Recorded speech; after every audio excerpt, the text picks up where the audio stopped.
Hey, how's it going? Today, I want to focus on number 3 in my series Paranoia, a show called Secret City. And it's another one out of Australia. It, oh, should be going blank this early on. And it's again, political thriller, but I find it just keeps being so topical, so pertinent to what's kind of going on right now. I want to say again, I started thinking about this. I started thinking about, it just sort of came together, you know, fortuitously, you could say. And it was probably, I mean, you can probably tell by the gaps between entries of this that it's taken me forever. And so it was definitely before the virus hit, months and months. Well, probably, 6 months, inside of 6 months before the virus hit. I just thought it was a good idea to put these together because of what's happening on this side of the screen, wherever in the world. But in the case of this particular installment, it's Australia and it's China, who are, I believe, in reality as well as in the show, they are Australia's biggest trading partner, China. And then there's America, their ally. And there's just a lot of sort of seething below the surface type stuff.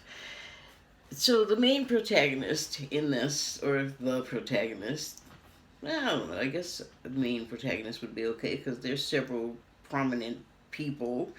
And I'm just going to do this.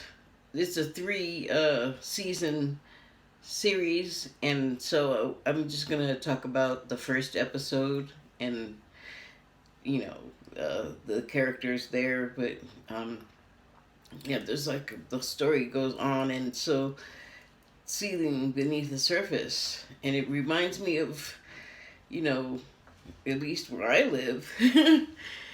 A lot of times you just are not sure what the heck's going on, but there's stuff going on. And it's not just with the current, president that we have right now, the 45th one. It's in all cases because it just is. They do stuff, and if you get to hear about it, great, but you probably won't get to hear about it. Excuse me.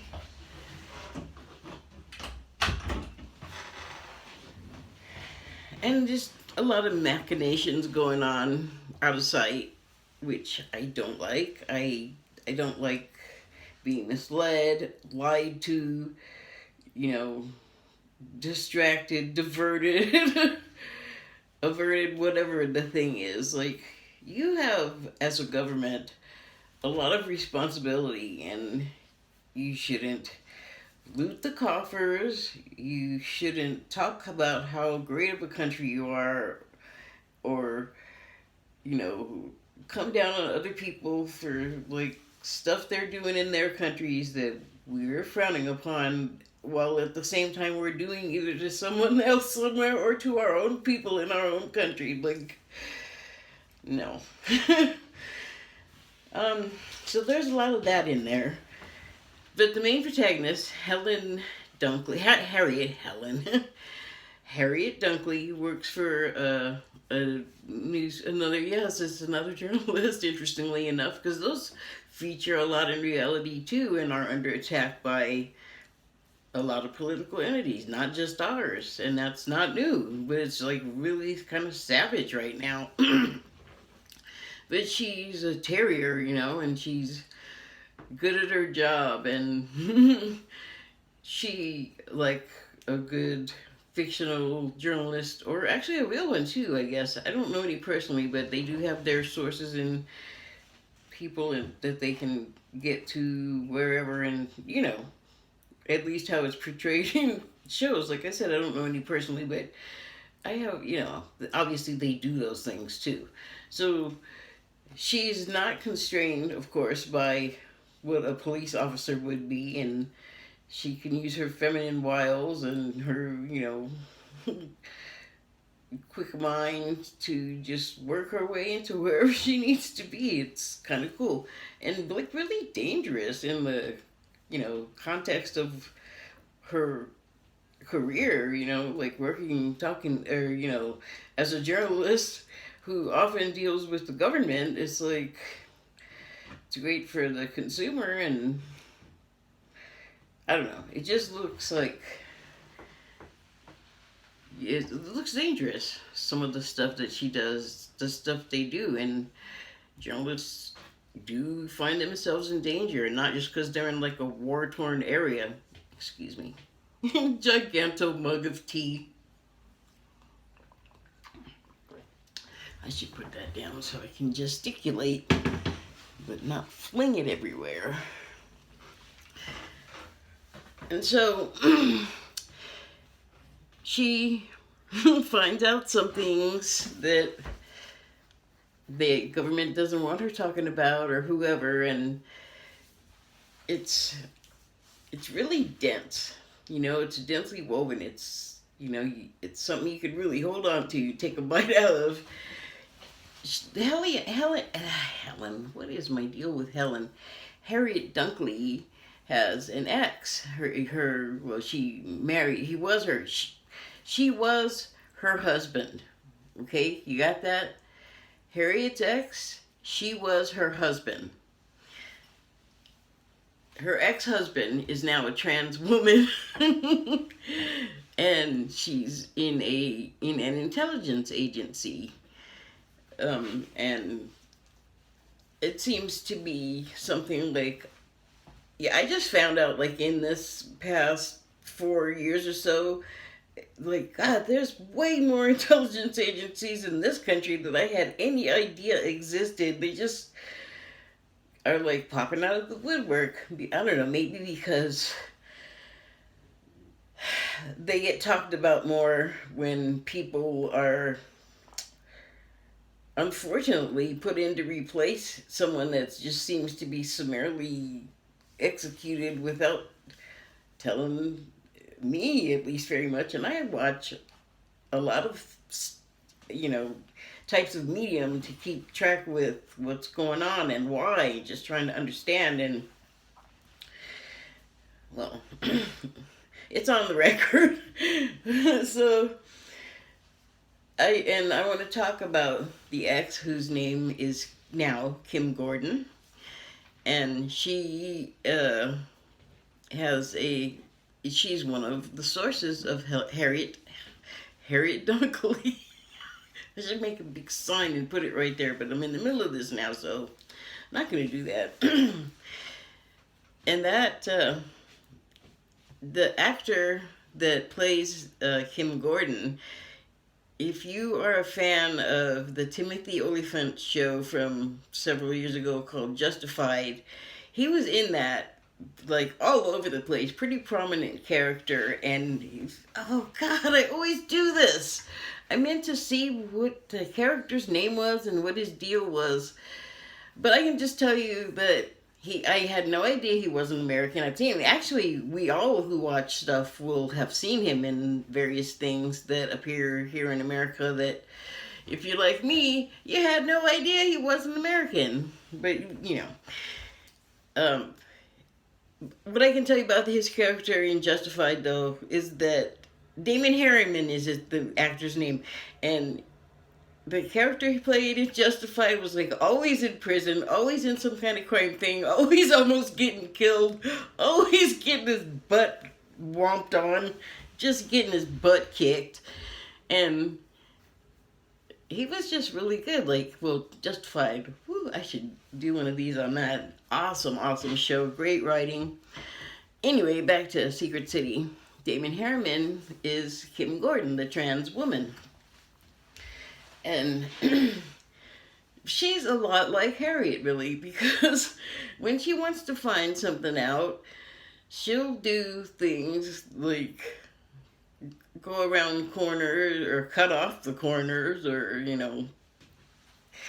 she just finds ways to go around the rules, bend them, whatever, and get things done. And someone in the show describes Kim Gordon describing Harriet as a terrier, but she's really not very different. In fact, that very first episode, if you watch this show, you'll see what I mean. They're both just really intense. Oh, sorry, just cracking up. It's really striking at the beginning, though, because it has, among other extreme activists or extremists, a young woman who is part of a group seeking freedom for an oppressed group, not where they're from, as is the case with a lot of activists. And she does something like pretty crazy, right? Like the first thing in there. And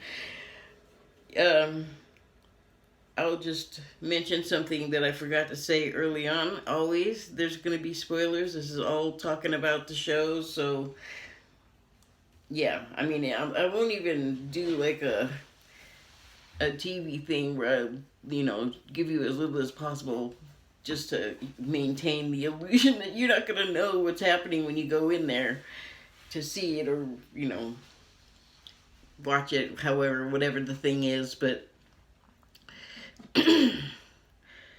there's her, and it just goes on. Like, everyone in this is kind of extreme.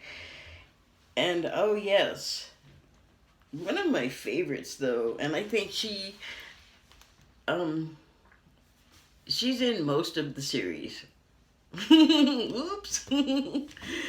But she's really kind of like the star. She is like so manipulative and so Machiavellian and so sneaky, and it's like that she is the epitome of that character that you love to hate. And the character's name is Katrina. Okay, I'm just going to digress on a little dialect stuff here. In America, if you have someone named Katrina, it's C-A-T, or C-A Trina, right? It's T-R-I-N-A. And I hear the Australian accent a certain way. Like, if someone says knife, it sounds like knife.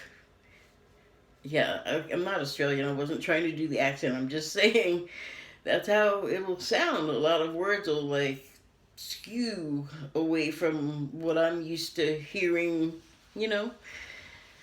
as an American. And so this character, she's so awesome. Her name's Katrina. And that is C-A-T-R-O-I-N-A. And it just cracks me up, because I was like, oh, you phonetically wrote it out. You have this name phonetically the way I hear it. But I think I don't know. I think it's just Katrina, but I don't know. I didn't look into that. Maybe I will. But the actress's name is Jackie Weaver. And man, she's just pushing everybody's buttons and just tweaking all the levers, and people... She's just awesome. She's got them thinking she's doing one thing, and she's over here doing something else completely. It's awesome. She makes everybody so mad. And speaking of making people mad, there's a colleague of Harriet Dunkley's at the Daily Nation. His name's Griffith? Yeah, Griffiths. And he's like, I don't know, it's like, watching, like, very young kids, like maybe kindergarten, interacting, and you see that thing where, one or the other likes one or the other, and doesn't know how to, like, deal with whatever feelings that's producing, and they, harass them and hit them and just bug them and, call them names. And it's like, that's not their actual feeling. And I feel like that's kind of the vibe with this Griffiths guy, and also that he's just jealous of all of her gets, I mean, I'm sure he does just fine, but people are competitive in real life and in fiction. And he turns out, like, in my opinion, he was already a turd. He just gets turdier, so he's good too. They have good actors in these things. The ABC, I believe this. Yeah, I'm pretty sure this was another Australian Broadcasting Company production. Speaking of production, holy cow, there was like a lot. I started out doing this and I would write all kinds of credits in the information box below the video, but I'm just gonna say it. And I'm not even going to go into as much detail because that was kind of stressing me out. Like, I want to give everyone props, but I'll just say, like, what I have to say and refer you to IMDb. And if you're interested, then that's how I found out what I'm talking about. So, let's see. Oh, yeah. There's another person in there. And speaking of IMDb, this actor, I believe he's Australian. He plays Vaughn in the show, and he's a person. He's actually Kim Gordon's boss over at their. That's what I was gonna say earlier before I got all sidetracked by how many intelligence agencies there are here. That wherever they were. I think they called it signals, but I think that was a slang. But it seemed like it was the CIA, or maybe the FBI. And then this was another thing I wondered but didn't look into because it doesn't really matter.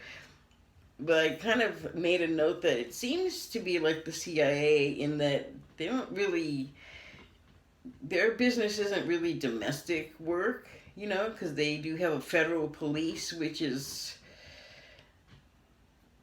I don't know what we have here that's the equivalent.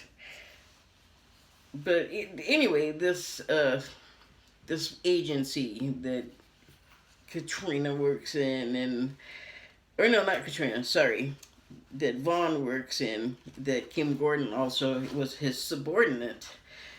He turns out to be very interesting throughout the course of this too, and he was another one that I was just like, every time he came into a scene, I was like, oh, God, what's it going to do now to people?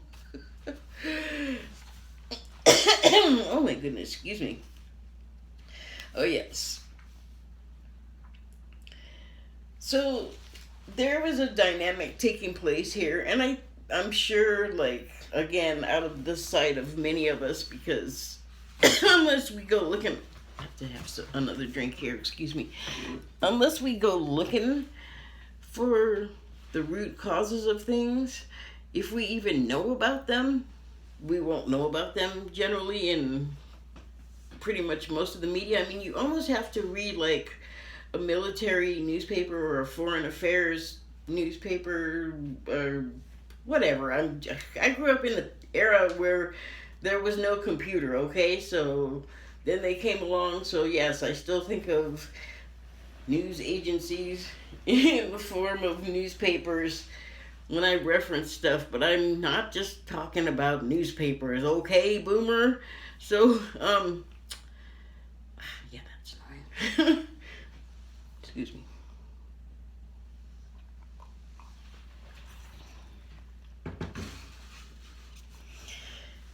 I think I was going to start blathering on about, like, the dynamics of we'll call it a triumvirate. Well, I don't know if that's the right word, so I'll just use triangle, but I'll just say the triangle of Australia, China, and America.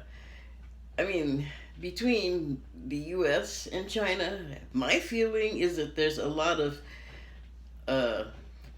ego-driven, macho dude kind of thing between leaders and functionaries of the leaders. But there's also stuff like, you know, in the show, I'm assuming there's some truth to have inspired what takes place in the show, and that they're, even though China is much closer, you know, proximity wise to Australia, and they are Australia's main trading partner. Like, I mean, that makes sense to me that that would be the case, because they supply, China does a lot of stuff to us, and it's not like we're their exclusive customers. That'd be dumb. And so, you know, I'm sure there is this, I'm gonna say, like, unlevel partnership where, like, one side may be slightly weightier than the other, you know, and I'm sure were we closer, Australia's head would just pop off, you know. Well, I guess Hawaii's pretty close, but for some reason here, Hawaii is thought of as like a foreign country. I saw somebody on the news talking about, you know, bringing somebody from Hawaii to be, you know, charged, to face charges for something on the mainland, and they called it extradition. It's like, I don't think that's the right word. I think that applies to, like, getting them from a whole other country, China. Like, that's kind of like the mentality. So I don't know if Hawaii alone, since it is so close to Australia, represents like the full weight of the other big bloated mainland. Sorry to use those terms. I am American. I do live on the mainland, but it's not personal. I'm just pointing out characteristics of what I imagine the dynamic to be, or what it would be, or, you know, I don't know. But we are right there. I mean, it wouldn't be like a big deal for like us to be like really heavy-handed, like in the show. There's not a huge presence of Americans, and let me just say, Mekhi Phifer plays the American ambassador, and it was so weird to me to find him all of a sudden in this. You know, his accent was kind of jarring. I don't know. I like Mekhi Phifer, though, don't get me wrong. It was just like, whoa. And just one guy? Anyway. You know, I would imagine that they feel some pressure from both sides, and yet are, you know, both sides are necessary for them to function. And also, that isn't not the case for both China and America. Like, we all need each other. In fact, and see, this is here's something about what I mean about the stuff sliding around underneath the surface of what you can see. There's a lot of blaming going back and forth between the U.S. and China, especially regarding C-19. You know, there's a lot of, you know, unpleasantness being brought to the surface, you know, emotionally on both ends, because we're taking, a lot of us, the lead, it seems. That's what it looks like from where I live. It looks like a lot of people are taking on our current. They're getting the idea from somewhere to blame the Chinese or anybody that looks Asian in any way. Like, you can't tell them apart, okay? You shouldn't be just beating up anybody. You shouldn't just be beating them up. It's not their fault. Like, if they're just like some Asian person that grew up here and is third generation, you know, it's like, they don't have anything to do with that over there, but people are getting all racist and beating people up, I guess, and I don't know the details. I imagine it's horrible. I imagine things are said and done to people, and I know it's hurtful and ugly, and so I don't want to look into it more. I know as much as I need to know about that, and I know that it's happening here, and I know that it's happening in China. I know that it's happening in Australia. And is it really the point right now? Is that like the thing we should be worried about? Is like who's responsible? Can we just clean up the mess? Like we really have a. I guess it's not endemic to only America that we tend to like overshoot the problem worrying about stuff that don't really matter. Like, countries are a mess, can't function, their economies, oh my god, we can't make money for the rich people. They got us so conditioned. Like, I'm not, I was never a fan of capitalism in that way. In fact, most of my life, I find that capitalism has made it really hard for me to get ahead. Anyway, a little personal note there. But, while that's going on, people are like, it's your fault, it's your fault. We have no way of knowing that, especially laymen. Like, the study has not been done, not to, like, certify the blame, but to know, like, what originated, with whom, the whole tracking system for all of that and the inventorying of all of those details is happening in a fragmented fashion and not by the normal, sources of information where you could get what you needed to know about what was available. I mean, it's like why are we like that? Why are we like worried about all this extraneous stuff when we got more important stuff happening right in front of our faces?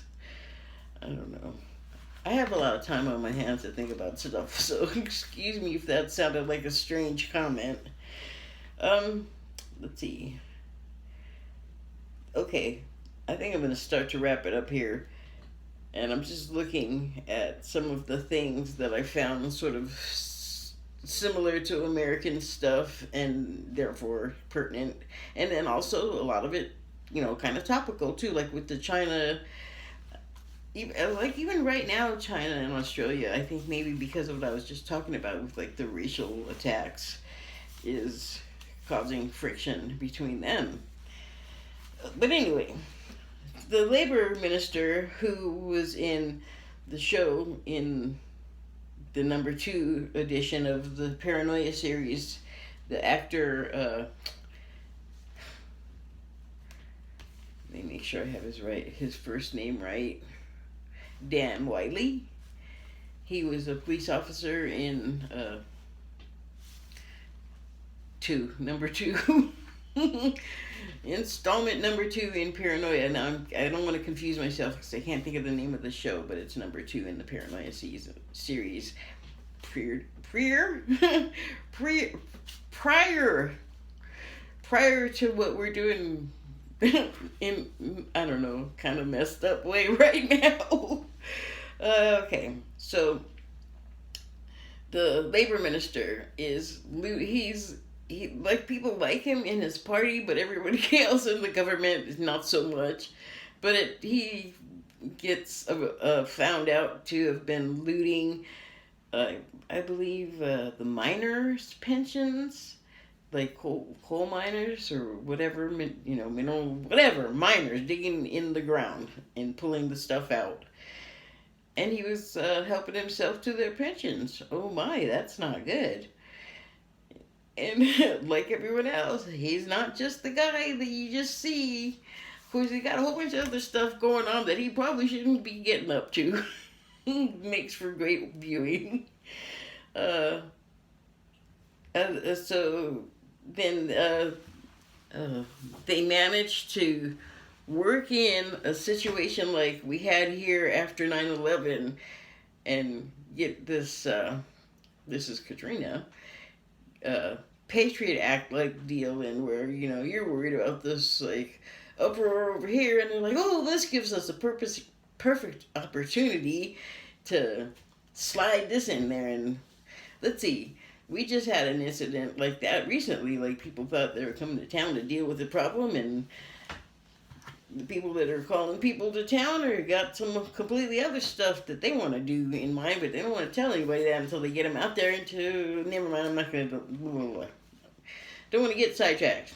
But they get a Patriot Act equivalent in there. And then, oh, moles. Not moles on your face, not moles on the ground, like sleeper moles. Oh, okay, so I see a note that I made here about the CIA stuff that I was talking about, like they having like a similar agency. That would be actually, upon further reflection, would be their ASIO.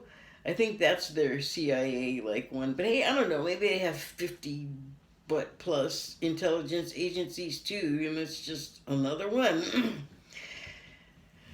So that's not helpful. I do want to comment. Let me make sure I'm saying all the stuff that I wanted to say because this took me so dang long to finally get together enough to talk about here. Oh, come on.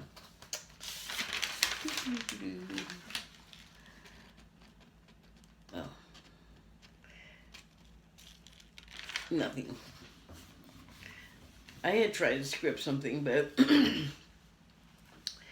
I feel like I'm just like got something here that I'm looking at, that I'm reading, that I've noticed that other people, I feel like I'm watching a hostage video.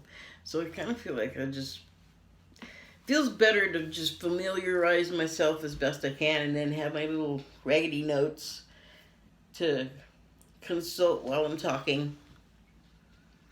Feels better. Feels more natural for me. Definitely is less stressful. Sorry for that personal digression. Okay, oh yeah, there was a couple of other things I wanted to say. And it, has to do with the whole series overall. So there are Indigenous Australian actors that reappear in the series, and of course other shows that are, people in Australia will be familiar with them because, they get their own programming, so they see all these people. But there was an actor, his name's Rob Collins, and he was in Glitch, so I just want to say that he's in here too. He's not in the first episode, but he shows up.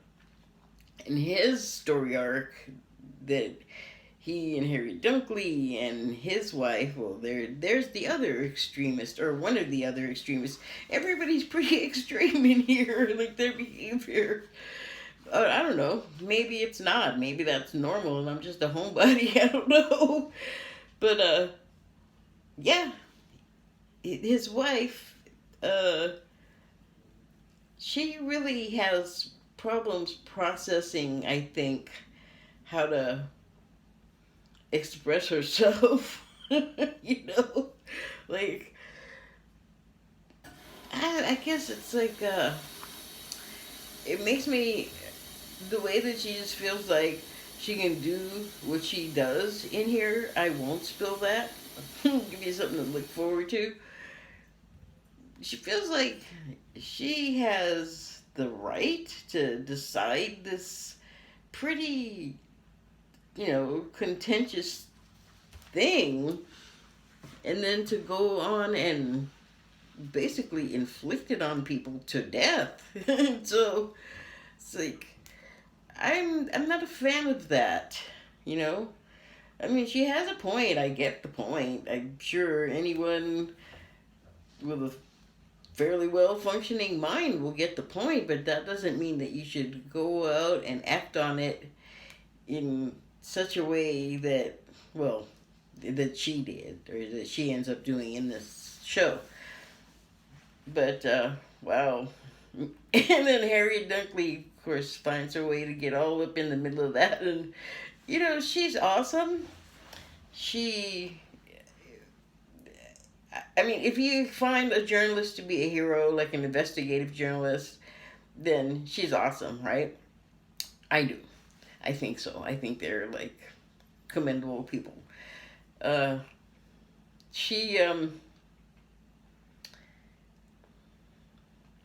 don't know. She just gets herself in dangerous situations. I don't know if I would do that. Well, actually, I do know that I would do that because I don't take risks like that at all. Alrighty then.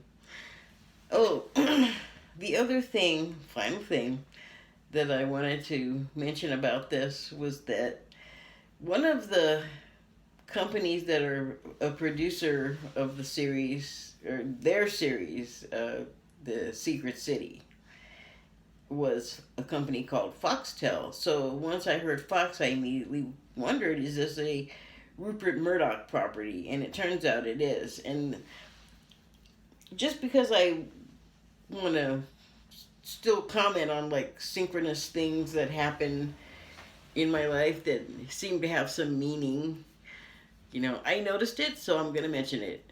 One of the producers, as I said, is Foxtel. It's a Rupert Murdoch owned company. And 5 days ago, on the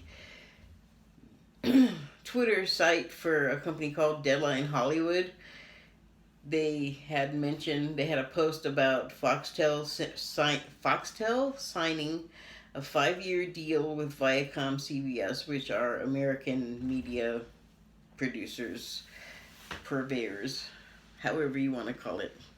They're those things. And so,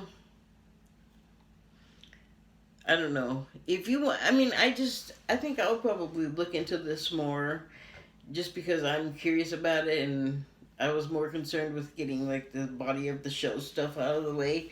But I think I will go back and look at like all of the producers for this show, because there was like Foxtel and Act and at least one other, and that would be aside from just the normal, I guess ABC production stuff. And so I'm going to go back and look at that and see who they all were and find out like what their deal is, and maybe I'll talk about that more when I come back for episode 4. Thank you and good night.